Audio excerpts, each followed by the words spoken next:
दोस्तों नमस्कार। मैं नाथ सोनांचली कथा कहानी और उपन्यास की संग के साथ पुनः हाजिर हूँ। दोस्तों, इस समय हम लोग सुन रहे हैं मुंशी प्रेमचंद की लिखी हुई कुछ श्रेष्ठ कहानियों का वाचन। इस कड़ी में आज लीजिए सुनिए प्रेमचंद की लिखी हुई एक और प्रसिद्ध कहानी जुर्माना का वाचन मेरे अर्थात नाथ सोनांचली के स्वर में। ऐसा शायद ही कोई महीना जाता कि अलारक्षी के वेतन से कुछ जुर्माना न कट जाता। कभी कभी तो उसे 6 रुपए के 5 रुपए ही मिलते, लेकिन वह सब कुछ सहकर भी सफाई के दरोगा मोहम्मद खैरात अली खां के चंगुल में कभी न आती। खां साहब की मातहती में सैकड़ों मेहतरानियां थीं, किसी की भी तलब न कटती, किसी पर जुर्माना न होता, न डांट ही पड़ती। खां साहब नेक नाम थे, दयालु थे, मगर अलारक्षी उनके हाथों बराबर ताड़ना पाती रहती थी। वह कामचोर नहीं थी, बेअदब नहीं थी, फूहड़ नहीं थी, बदसूरत भी नहीं थी। पहर रात को इस ठंड के दिनों में वह झाड़ू लेकर निकल जाती और 9 बजे तक एकचित्त होकर सड़क पर झाड़ू लगाती रहती। फिर भी उस पर जुर्माना हो जाता। उसका पति हुसैनी भी अवसर पाकर उसका काम कर देता, लेकिन अलारक्षी की किस्मत में जुर्माना देना था। तलब का दिन औरों के लिए हंसने का दिन था, अलारक्षी के लिए रोने का। उस दिन उसका मन जैसे सूली पर टंगा रहता, न जाने कितने पैसे कट जाएंगे। वह परीक्षा वाले छात्रों की तरह बार बार जुर्माना की रकम का तखमीना करती। उस दिन वह थक कर जरा दम लेने के लिए बैठ गई थी। उसी वक्त दरोगा जी अपने इक्के पर आ रहे थे। वह कितना कहती रही, हुजूर अली, मैं फिर काम करूंगी, लेकिन उन्होंने एक न सुनी थी। अपनी किताब में उसका नाम नोट कर लिया था। उसके कई दिन बाद फिर ऐसा ही हुआ। वह हलवाई से एक पैसे के सेवड़े लेकर खा रही थी। उसी वक्त दरोगा न जाने किधर से निकल पड़ा था और फिर उसका नाम लिख लिया गया था। न जाने कहाँ छिपा रहता है। जरा भी सुस्ताने लगे कि भूत की तरह आकर खड़ा हो जाता है। नाम तो उसने 2 ही दिन लिखा था, पर जुर्माना कितना करता है अल्लाह जाने। 8 आने से बढ़कर 1 रुपया न हो जाए। वह सिर झुकाए वेतन लेने जाती और तखमीने से कुछ ज्यादा ही कटा हुआ पाती। कांपते हुए हाथों से रुपए लेकर आंखों में आंसू भरे लौट आती। किससे फरियाद करे? दरोगा के सामने उसकी सुनेगा कौन? आज फिर वही तलब का दिन था। इस महीने में उसकी दूध पीती बच्ची को खांसी और ज्वर आने लगा था। ठंड भी खूब पड़ रही थी। कुछ तो ठंड के मारे और कुछ लड़की के रोने चिल्लाने के कारण उसे रात रात भर जागना पड़ता था। कई दिन काम पर जाने में देर हो गई थी। दरोगा ने उसका नाम लिख लिया था। अब की आधे रुपए कट जाएंगे, आधे भी मिल जाएं तो गनीमत है। कौन जाने कितना कटा है।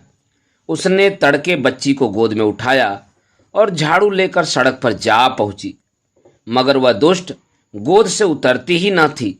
उसने बार बार दरोगा के आने की धमकी दी। अभी आता होगा, मुझे भी मारेगा, तेरे भी नाक कान काट लेगा। लेकिन लड़की को अपने नाक कान कटवाना मंजूर था, गोद से उतरना मंजूर न था।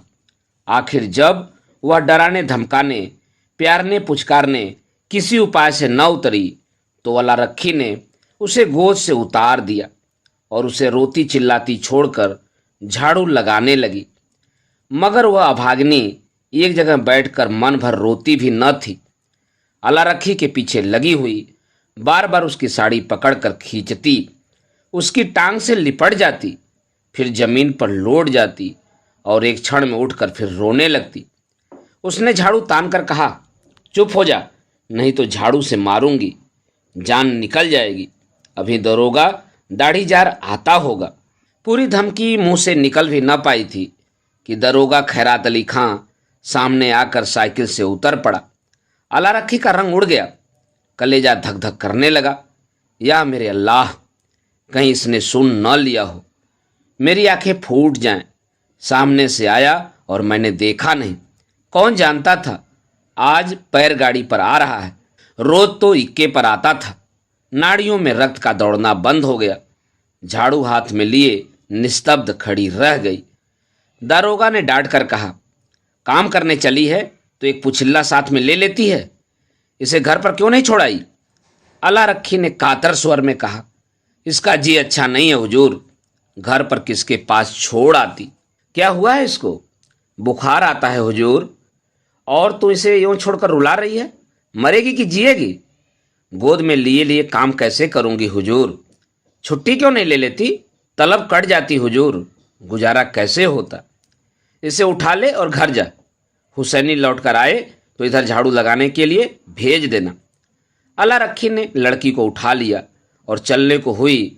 तब दरोगा जी ने पूछा, मुझे गाली क्यों दे रही थी? अल्लाह रखी की रही सही जान भी निकल गई। काटो तो लहू नहीं। थर थर कांपती बोली, नहीं हुजूर, मेरी आंखें फूट जाएं जो तुमको गाली दी हो। और वह फूट फूट कर रोने लगी। संध्या समय हुसैनी और अल्लाह रखी दोनों तलब लेने गए। अल्लाह रखी बहुत उदास थी। हुसैनी ने सांत्वना दी, तू इतनी उदास क्यों है? तलब ही न कटेगी, कटने दे। अब की से तेरी जान की कसम खाता हूं, एक घुट दारू या ताड़ी नहीं पीऊंगा। मैं डरती हूं बर्खास्त न कर दे, मेरी जीभ जल जाए। कहां से कहां बर्खास्त कर देगा, कर दे, उसका अल्लाह भला करे। कहां तक रोएं? तुम मुझे नाहक लिए चलते हो, सब की सब हंसेंगी। बर्खास्त करेगा तो पूछूंगा नहीं कि किस इल्जाम पर बर्खास्त करते हो। गाली देते किसने सुना? कोई अंधेर है जिसे चाहे बर्खास्त कर दे, और जो कहीं सुनवाई न हुई तो पंचों से फरियाद करूंगा, चौधरी के दरवाजे पर सर पटक दूंगा। ऐसी ही एकता होती तो दारोगा इतना जुर्माना करने पाता? जितना बड़ा रोग होता है उतनी दवा होती है पगली। फिर भी अल्लाह रखी का मन शांत न हुआ। मुख पर विषाद का धुआं सा छाया हुआ था। दारोगा क्यों गाली सुनकर भी बिगड़ा नहीं? उसी वक्त उसे क्यों नहीं बर्खास्त कर दिया? यह उसकी समझ में न आता था। वह कुछ दयालु भी मालूम होता था। उसका रहस्य वह न समझ पाती थी। और जो चीज़ हमारी समझ में नहीं आती उसी से हम डरते हैं।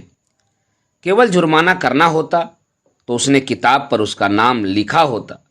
उसको निकाल बाहर करने का निश्चय कर चुका है, तभी दयालु हो गया है। उसने सुना था कि जिन्हें फांसी दी जाती है उन्हें अंत समय खूब पूरी मिठाई खिलाई जाती है। जिससे मिलना चाहे उसे मिलने दिया जाता है। निश्चय ही बर्खास्त करेगा।